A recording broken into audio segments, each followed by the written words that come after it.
কেউ কি চিনতে পারছো? এটা হচ্ছে নতুন ধরনের একটা ফল।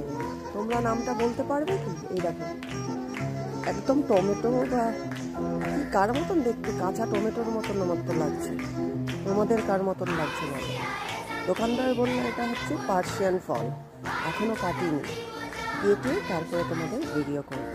ভিডিও করে কেউ বলবো কেমন খেতে ফলটা।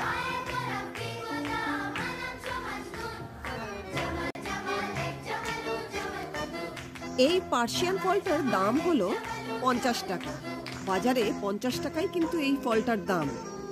আমি আবারও খাবো, আবারও কিনে আনবো, যদি ফলটা সত্যি সুস্বাদু হয়। হুম